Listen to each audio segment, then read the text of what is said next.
Farmácia Comunitária, uma reflexão para a próxima década. Uma edição da revista Farmácia Distribuição, com o patrocínio da Zentiva. Esta série de podcasts lança um olhar sobre os grandes temas que têm marcado a saúde, e em particular o setor das farmácias, ao longo dos anos e na atualidade.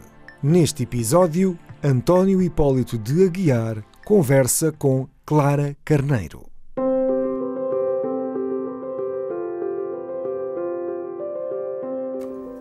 Doutora Clara Carneiro, muito obrigado por ter aceito este convite para estar hoje aqui comigo, revisitando um pouco aquilo que foi o seu artigo de opinião e, ao fim e ao cabo, o prefácio ao primeiro capítulo do livro das Crónicas da Farmácia, que foi recentemente lançado, e agradecendo naturalmente também, enfim, todos os contributos que tem dado à classe e a mim particularmente como jovem farmacêutico, quando a doutora estava a começar também uma carreira associativa de grande envergadura, e naturalmente é sempre para mim uma referência, e agradeço-lhe também este momento de prazer e de contributos que naturalmente vai dar também com certeza com esta conversa.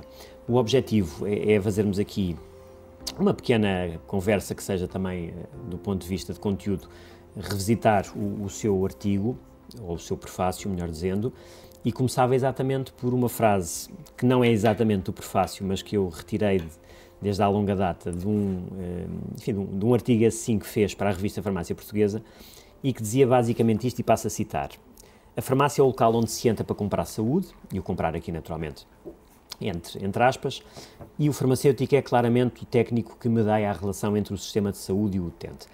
E 30 anos envolvidos, eu penso que isto é mais atual que nunca, e portanto esta sua visão não só concretizou-se, como também nos dá aqui muito prazer poder de facto personificar este profissional que faz esta mediação, se calhar às vezes não tão bem reconhecida pela sociedade ou pelos políticos como seria desejável, mas que de facto faz esta mediação excelente entre aquilo que são as necessidades de saúde e aquilo que é o contributo efetivo que se dá às pessoas. Doutora, quer fazer um pequeno comentário desta sua frase, revisitando-a? Obrigado, Topito. Eu lhe agradeço muito o poder estar a colaborar aqui consigo, que também, para além de ser meu amigo, e como eu ser sua amiga há muito tempo, o passado recente é uma homenagem também ao seu pai e à sua mãe, que são da minha geração e que eu não esqueço. Essa frase, isso foi dito em 89. Pronto, veja bem, em 89 já lá vão uma série de anos. Isso queria dizer aquilo que está a acontecer na farmácia, exatamente. O local de venda, entre aspas, de saúde. Porque não há dúvida, e eu nunca pensei, nem ninguém pensou que fosse tão rápido, mas o que é um facto é que a pressão sobre o Serviço Nacional de Saúde é cada vez maior, e com esta epidemia nós verificámos isso, vai ser cada vez maior, porque nós o que estamos é a lidar e a querer e a termos que gerir, por um lado, a prevenção e, por outro lado, as situações de comorbilidade que são cada vez maiores por causa do envelhecimento. E, portanto, essa pressão sente-se, esse local de venda de saúde é o que está a acontecer, e que as farmácias se adaptaram, e vamos ter que nos adaptar cada vez mais. É dentro da farmácia, é fora da farmácia, vai ser nos sítios onde as pessoas quiserem que nós estejamos. A farmácia vai ir ao emprego, vai ir à escola, vai ir à residência de idosos e vai ficar também dentro das portas da farmácia. Portanto, isso é a adaptação que os farmacêuticos sempre deram ao longo destes anos todos e que vamos continuar a dar. É o nosso grande desafio. Agora, o que é um facto é que, na parte política, eu pus aqui no prefácio que muita gente diz que nós passámos uma crise de identidade. E eu acho que o que nós passámos foi um desvio à nossa identidade. Porque, politicamente, não fomos ainda aproveitados, nem nós farmacêuticos, como profissionais de saúde, nem fomos verdadeiramente vinculados à prestação do serviço do sistema de saúde português. E isso vê-se em todos os minutos. A Ministra da Saúde esteve anteontem na rentrée do PS, eu estive a ouvir o discurso dela durante 1 hora e ela não pronunciou a palavra farmacêutico. Durante 1 hora. Falou de tudo, de toda a espécie de técnicos possíveis, os médicos, os enfermeiros, os técnicos operacionais, os psicólogos, os analistas, os nutricionistas, tudo Ouça, mas teve a preocupação de fazer, eu mandei-lhe uma mensagenzinha, porque tive imensa pena, percebe? Mas depois fala no medicamento, não é? Tem aquela conotação, essencialmente, do Serviço Central, dos serviços do Estado. Mas depois falou que as análises fizeram-se porque é evidente que o setor privado ajudou, e depois fala do medicamento e não fala na palavra farmacêutico. Não é que nós tenhamos complexo e precisamos que falem em nós. Mas caramba! É um reconhecimento que deveria ser feito. Estamos lá, percebe? Pronto. E, portanto, a venda de saúde é o que está a acontecer. E esse percurso, que ao fim e ao cabo também acabou por escrever aqui sucintamente e que sentiu na pele, enquanto deputada e depois assessora da Casa Civil do Presidente da República, o que eu lhe pergunto é, naturalmente haveria necessidade de mais farmacêuticos na área política, presumo eu que esteja em concordância com isso, mas quando fez esse trabalho e com a dignidade que a todos nos merece o maior respeito, que dificuldades sentiu, efetivamente? Além dessa ausência, como disse muito bem, agora personificada por esta Ministra da Saúde, enfim, da quase irrelevância do farmacêutico na mente dos políticos, mas o que é que sentiu verdadeiramente quando uma farmacêutica foi para o Parlamento e de facto se expôs a trabalhar com matérias que com certeza tinham a ver com a área do setor farmacêutico? Senti um grande nervosismo porque aquilo não é fácil. Está mal visto pela população, toda a gente acha que os deputados não fazem nada, o trabalho não é o que se vê na televisão quando a pessoa está no plenário, o trabalho é nas comissões e é no trabalho todo que se faz para fazer a legislação. Não ser jurista é um handicap para estar no Parlamento. Isso eu senti nitidamente. Agora, é evidente que os juristas todos para nos apoiar, os economistas, etc. Senti-me bastante isolada e bastante a defender, na altura, uma situação complexa que era a legislação sobre os medicamentos genéricos e que não era bem apoiada por parte dirigente da classe farmacêutica. E, portanto, houve ali, e a pessoa, quando está num sítio destes, não pode estar corporativamente a defender a sua profissão, embora não a estivesse a beliscar. Mas houve uma maior abrangência na legislação, que não era isso que eventualmente se pretendia. Peço desculpa interromper, porque depois vai apanhar os anos difíceis, não é? Daqueles anos de impacto, que já vamos falar disso, enfim, toda a jornada mais quando esteve na Presidência da República. Pois, no Parlamento, graças a Deus não apanhei a liberação da propriedade, que foi em 2007 e eu saí em 2005, mas todo o mercado concorrencial dos genéricos apareceram, a saída dos medicamentos para as grandes superfícies, portanto a abertura das grandes superfícies. É evidente que depois já não estava, não quer dizer que se eu estivesse lá não tivesse a saída da liberalização da propriedade na mesma, o que foi um disparate porque imensos países da União Europeia, se formos ver os nossos congêneres, não a têm, quer dizer, a Espanha e França e os países nórdicos, à exceção da Noruega e da Suécia, mas quer dizer, a liberalização não foi generalizada nos países da Europa. E não era imperativa realizar. Não era imperativa, foi um disparate. Do meu ponto de vista, não houve capacidade política para lutar contra aquilo, paciência. Mas o que eu lhe ia dizer é que as leis da concorrência que também vieram a seguir, quanto mais concorrência melhor, vamos introduzir os descontos, que é uma prática que nós não devíamos abarcar. E, portanto, todas essas situações foram, de facto, problemas grandes, como eu digo aqui, no livro foram disrupções que nós sofremos. E essas disrupções, de facto, quando entramos em 2011, estávamos numa situação de disrupção e depois em 2011, aí estava na Casa Civil do Presidente da República, aí doeu-me. Doeu-me mais do que o trabalho parlamentar, porque no trabalho parlamentar fizeram-se coisas interessantes de apoio aos doentes, da sociedade, aos representantes dos doentes, a saída do doente do hospital para a farmácia comunitária, o apoio da farmácia comunitária. Houve intervenções interessantes e há uma experiência muito, muito rica. A política, de facto, é na Assembleia da República. Na Casa Civil do Presidente foi uma época que me doeu, francamente, porque foi a Troika, e, portanto, todo um caderno de encargos, que aquilo era quase amanuense, o Governo fazia aquilo de uma forma, quer dizer, cada reunião que havia, cada vinda da Troika, cada item daqueles, ou estava cumprido, ou então foram, e demonstrámos isso, e na Casa Civil o Presidente criou um grupo específico só para acompanhar o MOU, da Troika, onde estava a saúde, estava a economia, estava a justiça e estava a educação. Quer dizer, não eram os consultores todos, mas estas áreas ele escolheu. E, de facto, provou-se, até com o apoio do grupo de economistas, que era muitíssimo bom, do consultor de economia, que a fatia para a saúde era grande demais. E foi grande demais. E não se conseguiu dissuadir. Houve a redução do PIB, que foi brutal. Foi brutal, sobretudo o corte dos medicamentos, passámos dos 2% para 1,5% e depois para 1%. Foi brutal. E, independentemente disso, enfim, uma medida mensurável que a Troika achava que era fácil de se fazer, foi a baixa no fundo da margem de lucro das farmácias. E isso deu completamente cabo do setor. E, portanto, essa época foi mais dolorosa, mas, enfim, mitigaram-se algumas coisas, talvez por influência, junto até de outras pessoas e do próprio Presidente, que estava incomodado com aquilo, mas não se consegue fazer exatamente aquilo que a gente quer. Portanto, depreendo das suas palavras que havia males que eram necessários, mas havia outros males que eram evitáveis. E, eram evitáveis. Claramente fomos ultrapassados pelos acontecimentos. Fomos ultrapassados pelos acontecimentos. A redução dos preços, brutal, dos preços dos medicamentos, com a baixa que já tinha havido, da entrada dos genéricos, que empurraram, enfim, colaram ao preço dos genéricos todos os medicamentos de marca, essa foi muito valente.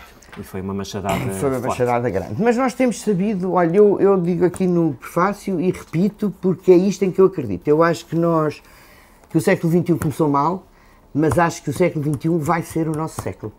O nosso dos farmacêuticos.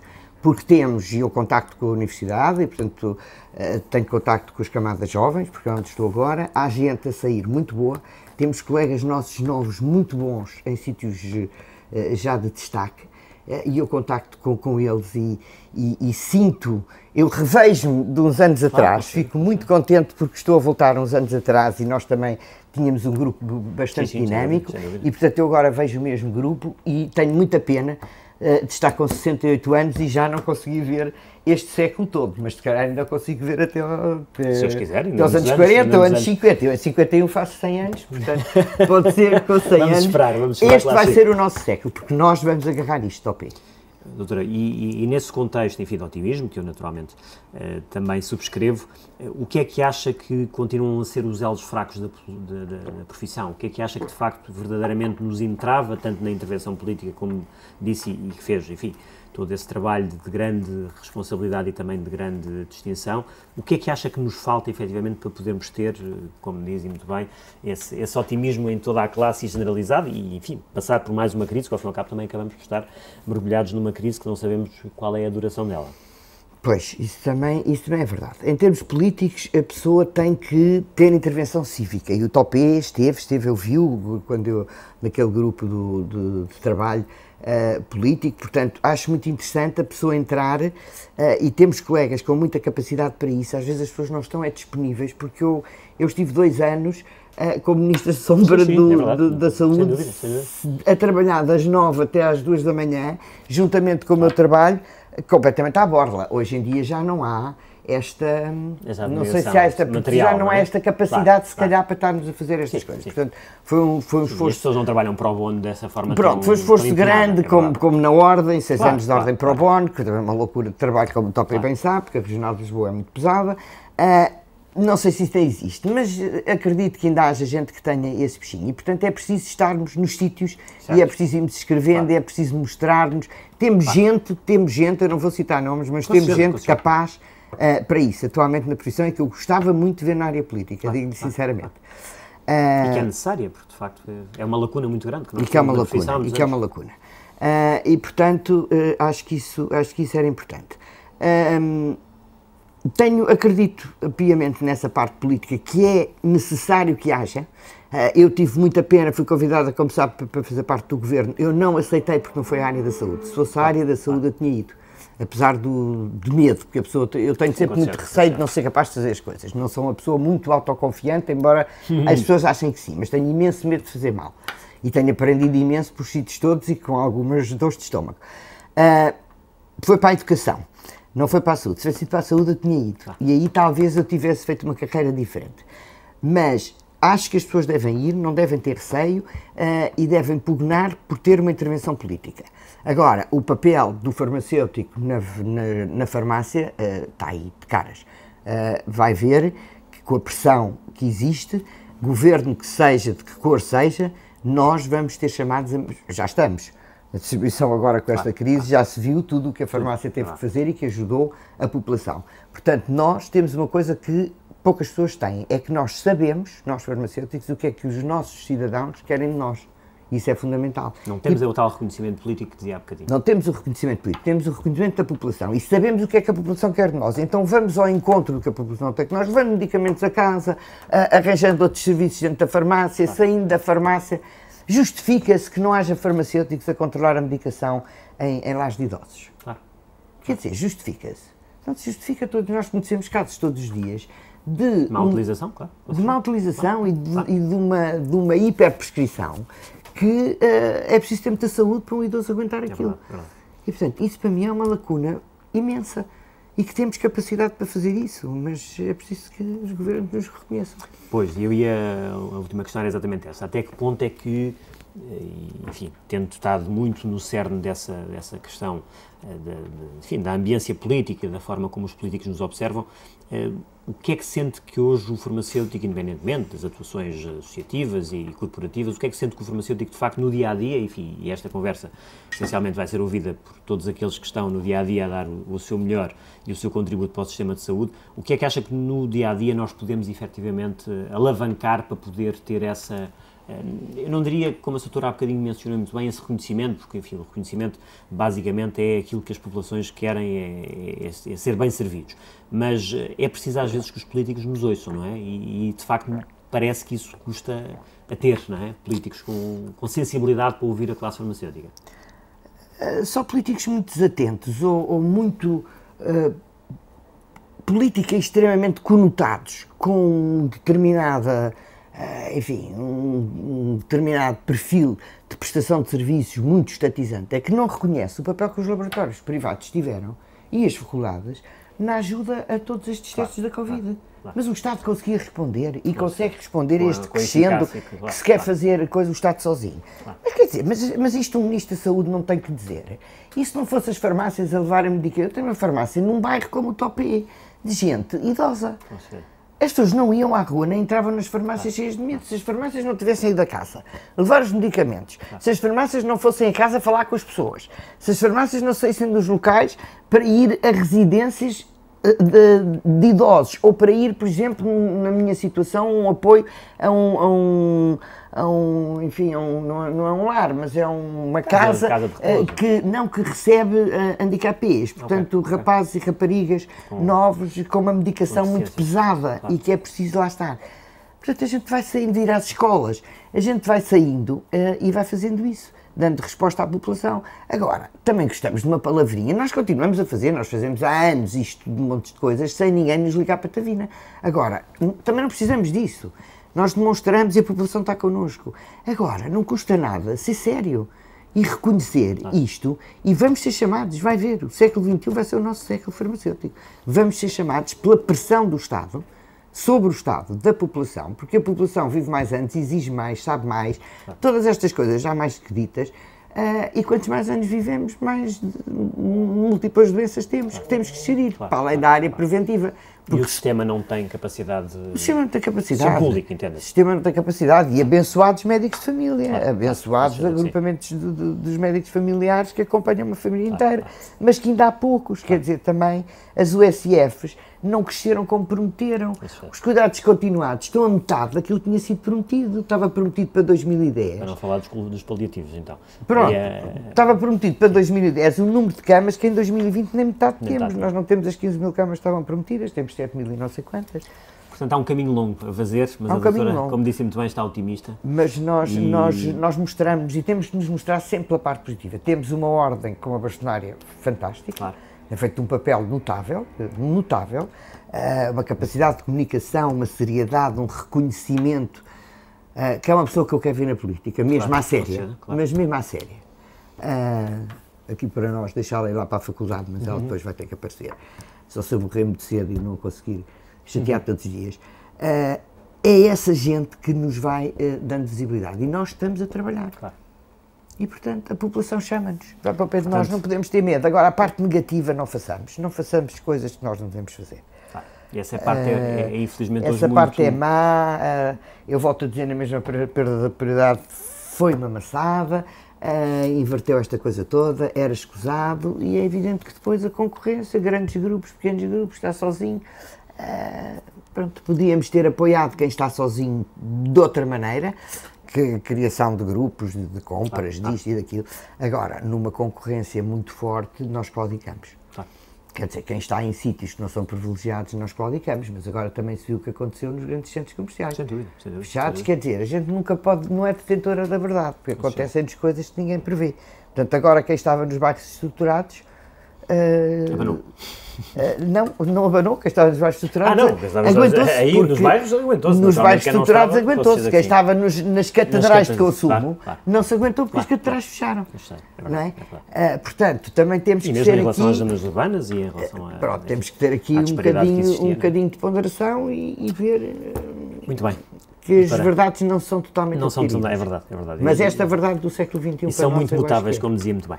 E vamos ver se o século XXI, de facto, é o nosso Agora, século. Topé, continuo, porque este seu livro é um maná de histórias, de pequeninas histórias, em várias vertentes que fazem história. Portanto, não pare. Não pare aqui em 2011. Se a caneta continua a querer escrever. Muito obrigado por este, grande contributo, embora pequeno em tempo, mas grande contributo que nos deixa, e faço mais uma vez uma merecida homenagem à sua pessoa, à forma como, de facto, durante todos estes anos tem alavancado a nossa classe e a forma também corajosa e dedicada como trabalhou. Eu tenho trabalhado porque, sabes que gosto imenso de ser farmacêutica, toda a vida me intitulei como farmacêutica, sou filha de farmacêutica. Claro que sim.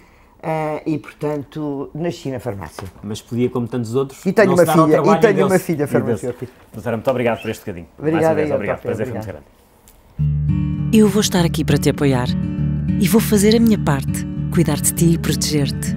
Vou pedir que nunca estejas em perigo, doente ou com frio. E mesmo quando disseres que estás bem, vou querer saber o que comeste e se dormiste também. Porque tu és parte de mim. Cada um faz a sua parte. Na Zentiva há 500 anos que fazemos a nossa, ao desenvolvermos mais de 200 medicamentos genéricos de qualidade, eficazes e acessíveis. Tudo para que possa cuidar de quem faz parte da sua vida. Zentiva faz parte da sua vida. Farmácia Comunitária, uma reflexão para a próxima década. Uma edição da revista Farmácia Distribuição, com o patrocínio da Zentiva.